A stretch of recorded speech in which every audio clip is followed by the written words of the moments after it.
today's vlog, sa pagpapatuloy ng Quiz Bee competition ng mga bata sa St. Stephen's School ay AP at Science naman ang kanilang paglalaban-labanan. And as you can see, yes, nasa loob po ulit ako ng kanilang classroom para manood at makichismis. Charis!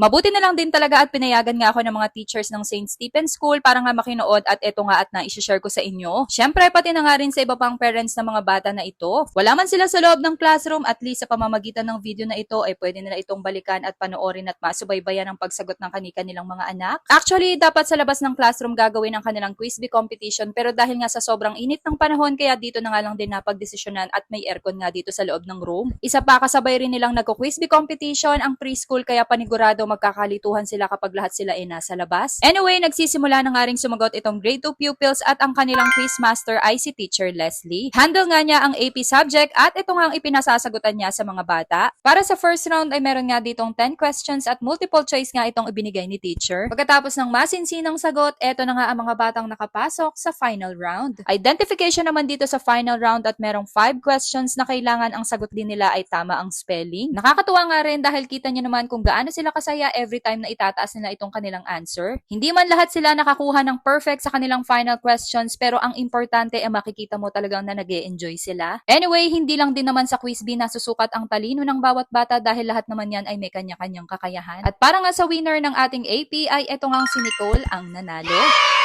Punta naman tayo sa grade 1 at sila naman ang maglalaban-laban this time. Ganun lang din naman ang gagawin nila, multiple choice lang din sa first round at sasagutin lang din nila ang tamang letter na kanilang napupusuan. Bago nga ako pumasok dito sa loob ng classroom, tinanong ko muna nga itong aking bunso kung komportable ba siya na nandito ako habang sumasagot siya. Syempre, ayaw ko rin naman siyang ma-pressure sa pagsagot o di kaya ma-distract. Pero sabi nga niya sa akin, mas masaya nga daw siya na nakikita niya akong pinapanood ko siya. Sa totoo lang, ako lang din naman talaga yung kinakabahan habang pinapanood ko yung mga anak ko. Iba kasi talaga yung feeling kapag ka nanay ka na nanonood ka ng competition ng anak mo. Parang ang siste talaga gusto mong ikaw na lang yung umupo sa pwesto niya at ikaw na lang din talaga yung sasagot. Pero syempre, kailangan tiwala din tayo sa ating mga anak na kaya nilang sagutin ng mga yan. Anyway, para sa final round ay itong 4 nga ulit ang maglalaban-laban. Wala ka talagang masabi dito sa grade 1 na ito dahil lahat sila competitive in a friendly way. Alam ko kasi na lahat sila gusto talaga nilang manalo at masungkit nga ang best in AP. Pero dahil nasa competition nga sila, kaya isa lang din talaga ang uuwing wagi. At para sa final round ng grade 1 AP ay si Tio ang nanalo.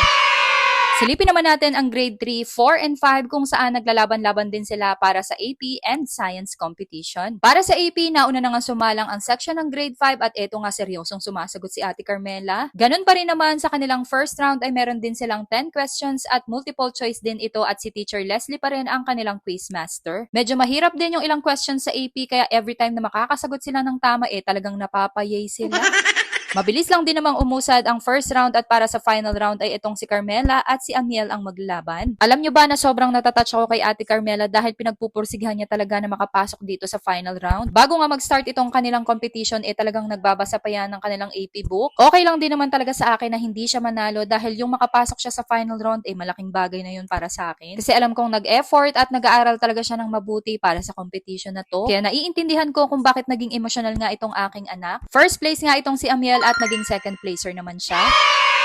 Next naman ang grade 3 and 4 at talaga namang napaka-exciting ang pagsasagot nila sa AP. Napakadali lang pakinggan ng salitang AP pero kapag kahihimay-himayin natin ito talagang hindi rin biro at medyo may kahirapan din ang subject na to. Kaya napakalaking tulong talaga na may ganitong klaseng competition dahil na-engage nga ang mga bata. Para sa final round nga, 4 silang naglaban at si Morris nga ang nakakuha ng first place at second place naman ay si Harvey.